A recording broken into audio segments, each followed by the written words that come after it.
structure, c'est peut-être le mot qui me parle le moins de base. Et au contact de Romain, je me suis rendu compte, lui c'est un de ses slogans, que la structure c'est la liberté. C'est ça qui permet la liberté. Pour le mettre en place, c'est vrai. Je m'appelle Steven et j'ai monté une boîte qui s'appelle By6 qui fédère plusieurs autres boîtes dans le monde de l'image.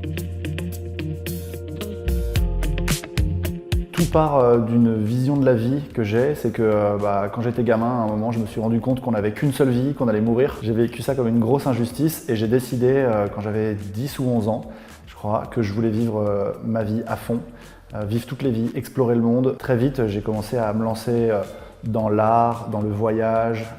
C'est ce qui m'a poussé vers la photo ensuite. Et donc, ça a donné cette boîte qui s'appelle By6 aujourd'hui.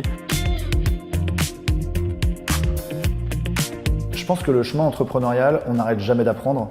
Un entrepreneur qui se dirait « ça y est, je suis arrivé au max », c'est le début de la fin en fait. Moi là, mon plus gros démon, c'est que j'adore faire par moi-même. Donc ça a été très dur par exemple dans l'image, de faire des films et d'accepter que c'est plus moi qui vais faire la post-prod. J'ai quand même gardé une partie de ça, je m'occupe de la réalisation pure. Donc ça veut dire que sur un projet de 2 mois, je vais venir le jour du tournage et c'est moi qui vais être le réalisateur. Mais du coup, dans cette passion que j'ai de tout faire moi-même, il y a des choses que je fais que je ne devrais pas faire. Du management de certaines personnes, voilà, des réponses à certains clients, des choses en fait où je suis plus du tout indispensable. Donc mon énorme chantier stratégique, moi, c'est d'arriver à me détacher de ce que j'ai créé pour juste me concentrer sur la vision pour le bien de la boîte. Je pense que sans le savoir, j'ai été attiré un peu comme un aimant par l'univers de Romain, parce que structure, c'est peut-être le mot qui me parle le moins de base, mais je me suis rendu compte que j'étais quand même passionné de structure, et aujourd'hui, en fait, on en met partout. Donc moi, en tant qu'artiste, photographe, voyageur, tout le truc, liberté, toutes les valeurs au max, structure, pour moi, c'est la définition de l'inverse, de plus du tout de liberté, de tous les jours la même routine, voilà, c'est vraiment ce qui spontanément m'intéresserait pas.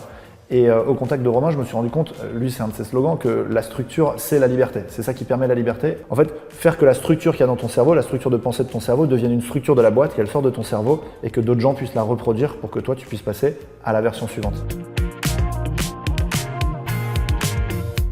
Chaque session, il y a des thématiques. Donc ça me force à réfléchir à des choses où j'aurais jamais réfléchi. À un moment, on va parler de gestion de crise. À un moment, on va parler d'intelligence artificielle. Donc en fait, ça amène des sujets de culture générale auxquels j'aurais peut-être pas réfléchi. Et en fait, en y réfléchissant, je me rends compte que ça m'intéresse. Ça me permet de rencontrer des gens extrêmement successful, mais qui ont eu des approches très différentes. Il y a des gens très très stratégiques, il y a des gens très émotionnels, il y a des gens très intuitifs, il y a des gens très minimalistes, d'autres qui parlent beaucoup. Il y a vraiment tous les styles, par contre tout le monde a du succès. Et c'est assez drôle de se dire, ok, il n'y a pas un chemin vers le succès, il y en a vraiment plusieurs. Donc ça fait un bien fou de se sentir entre copains et de pouvoir juste dire à demi-mot les choses. On sait que l'autre y comprend et qu'il va nous aider à débloquer des situations. J'ai fait un tour du monde entre 2011 et 2013.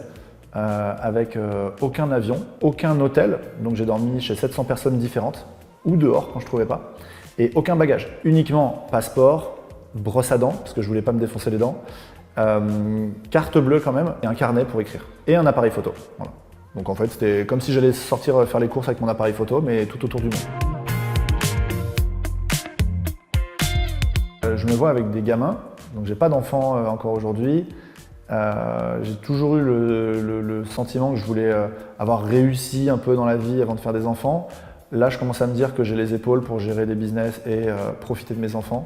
J'ai rencontré la femme avec qui j'ai envie de les faire, donc ça, c'est une prio. Et je me vois aussi avec un business plus serein, peut-être en bon père de famille, c'est-à-dire le papa qui gère ses boîtes. Et je pense que dans 5 ans, j'aurai vraiment une position de visionnaire, avec des équipes structurées, et puis ma famille, et puis du temps pour moi, et puis des vacances. Finalement, la vie que j'ai fui, que je pensais vouloir fuir, et puis en fait qui peut être confortable aussi. J'avais créé un écosystème qui n'existait pas en France. J'ai hâte du coup de voir comment il y a des ponts qui vont se tisser avec d'autres industries, start-up, etc.